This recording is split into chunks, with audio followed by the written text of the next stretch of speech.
Thomas, parce que tu m'as vu, tu crois, dit le Seigneur. Heureux ceux qui croient sans avoir vu.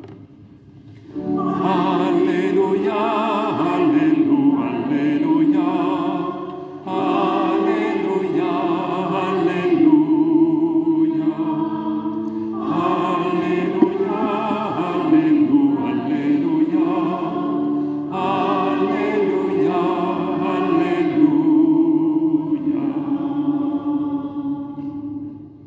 Le Seigneur soit avec vous. Évangile de Jésus-Christ selon saint Jean. C'était après la mort de Jésus, le soir venu, en ce premier jour de la semaine, alors que les portes du lieu où se trouvaient les disciples étaient verrouillées par crainte des Juifs. Jésus vint et il était là au milieu d'eux. Il leur dit : « La paix soit avec vous. » Après cette parole, il leur montra ses mains et son côté. Les disciples furent remplis de joie en voyant le Seigneur. Jésus leur dit de nouveau : « La paix soit avec vous. De même que le Père m'a envoyé, moi aussi je vous envoie. » Ayant ainsi parlé, il souffla sur eux et il leur dit : « Recevez l'Esprit Saint, à qui vous remettrez ses péchés, ils seront remis. À qui vous maintiendrez ses péchés, ils seront maintenus. » Or, l'un des 12, Thomas, appelé Didyme, c'est-à-dire jumeau, n'était pas avec eux quand Jésus était venu.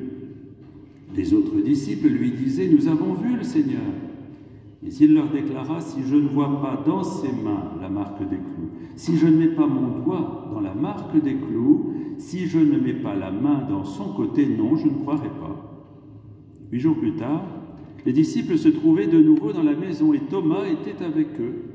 Jésus vient alors que les portes étaient verrouillées. Et il était là au milieu d'eux.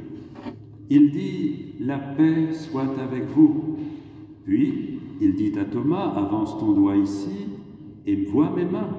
Avance ta main et mets-la dans mon côté. Cesse d'être incrédule, sois croyant. » Alors Thomas lui dit : « Mon Seigneur et mon Dieu. » Jésus lui dit : « Parce que tu m'as vu, tu crois. Heureux ceux qui croient sans avoir vu. » Il y a encore beaucoup d'autres signes que Jésus a fait en présence des disciples et qui ne sont pas écrits dans ce livre, mais ceux-là ont été écrits pour que vous croyiez que Jésus est le Christ, le Fils de Dieu, et pour qu'en croyant, vous ayez la vie en son nom. Acclamons la parole de Dieu.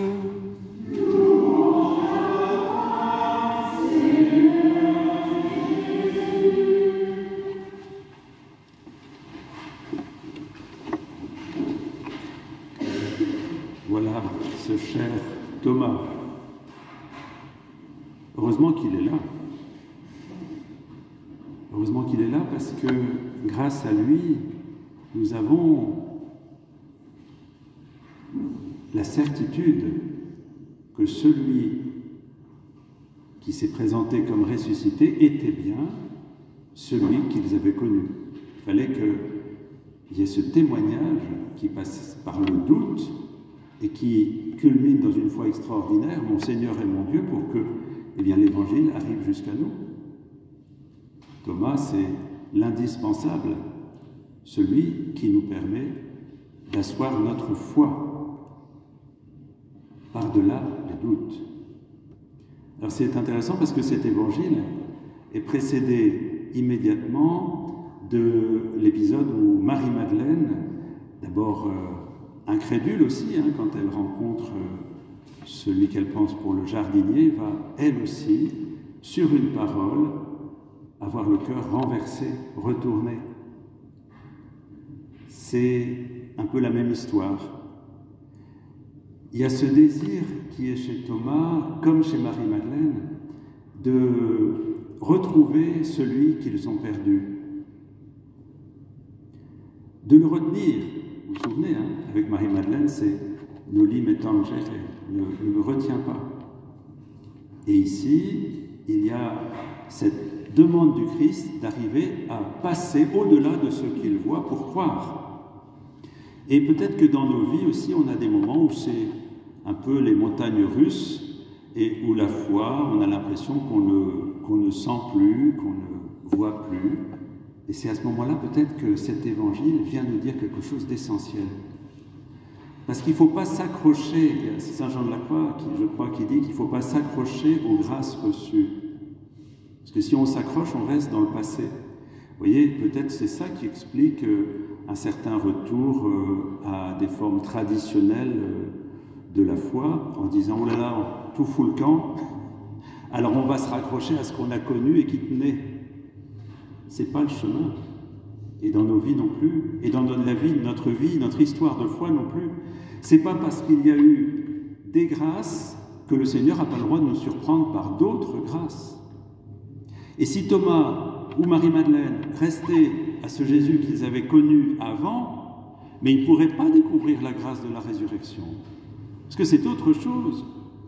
Ce n'est pas pareil de vivre avec Jésus pendant 3 ans sur les routes, sur les chemins, de manger avec lui, d'être avec lui, de cheminer, d'être fatigué, de repartir, de rencontrer des gens, de les guérir, de les libérer, d'entendre ses paroles, ou dans cette nouvelle situation où c'est le même Jésus, mais où il veut entraîner toute sa bande sur autre chose, et nous aussi.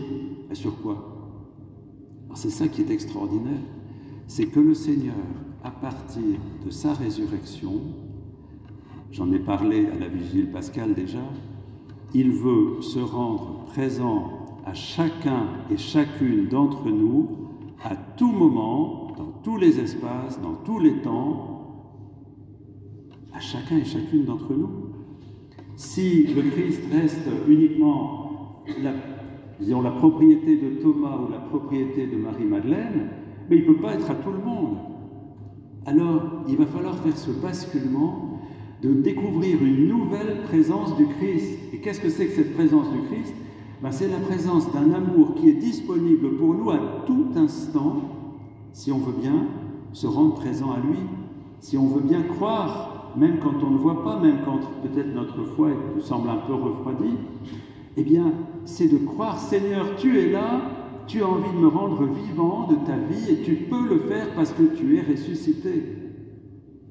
Même si je suis fatigué, même si je me sens accablé, même si j'ai l'esprit ailleurs, mais Seigneur, tu peux venir dans ma vie pour faire du neuf. Pour faire du neuf. Quel neuf? Eh bien, pour me donner à moi aussi, ici et maintenant, tout de suite, une vie de ressuscité. Attention, la résurrection, c'est pas après. La résurrection, ça commence maintenant. C'est ça qui va être l'émerveillement de Thomas. Quand il dit « Mon Seigneur et mon Dieu », c'est parce qu'il se rend compte que celui qui est en face de lui est en train de lui ouvrir les portes du paradis tout de suite, comme pour le larron. Tout de suite, ici, maintenant. Le Seigneur peut enflammer notre vie, lui donner cette saveur d'éternité tout de suite. Vous voyez, on peut faire l'expérience. Il y a un texte que j'aime beaucoup chez un théologien qui s'appelle Karl Rahner, qui dit « Quand est-ce que nous avons fait l'expérience de la grâce ?» Eh bien, quelqu'un qui retraduit un peu ce que Karl Rahner disait, dit ceci.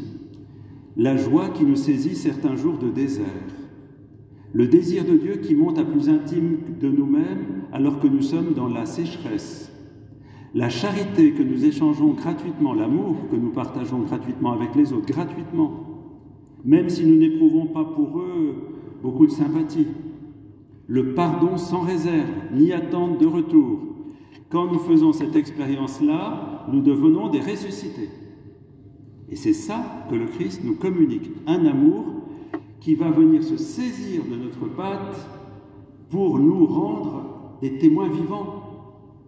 Là où nous sommes, ici et maintenant, nous sommes envoyés. Vous voyez, c'est les derniers mots de l'Évangile. Heureux, heureux ceux qui vont rentrer dans cette réception de l'amour de Dieu qui se donne ici et maintenant. Se donne dans la parole, se donne dans le pain, il se donne dans les frères et les sœurs qui sont autour de nous, qui sourient. Il se donne dans le pauvre, il se donne au fond de notre cœur, tout le temps, tout le temps. Est-ce que je vais, comme Thomas, m'émerveiller, dire « Mon Seigneur et mon Dieu, tu es là pour me rendre vivant, tu es là pour me rendre aimant, tu es là pour me rendre patient, tu es là pour me rendre paisible, tu es là pour me rendre témoin. » C'est extraordinaire. Je fais l'expérience dans ma chair de la puissance de la résurrection. Vous avez envie ou pas? Non. Ben, tout à l'heure, vous avez dit « et avec votre esprit », quand j'ai dit « la paix soit avec vous ». En plein milieu de l'évangile, j'ai trouvé ça merveilleux. Ça veut dire que j'ai senti que vous étiez prêts à recevoir cet amour qui se donne et avec votre esprit. Continuez à le dire « la paix soit avec vous ». Alors laissons venir cette paix. Laissons-la venir cette joie. Vous voyez, on se disait ce soir, comment on va pouvoir chanter? Sébastien n'est pas là, Dominique n'est pas là, Nana n'est pas là. Et vous voyez, les chants montent, c'est un miracle. C'est un miracle. Parce qu'on se met à quelques-uns et on s'articule et on se dit, bon, on va la faire belle cette liturgie. C'est ça la puissance de la résurrection. C'est quand 2 ou 3 sont là réunis et décident que la messe sera belle, que le monde sera beau, qu'on laissera personne de côté, qu'on visitera celui qui est malade, qu'on ira réconforter celui qui est triste, blessé. Bien que le Seigneur nous donne de crier notre joie, crier notre foi, de devenir des témoins de cette résurrection qui se donne ici et maintenant, pour faire de nous des ressuscités ici et maintenant.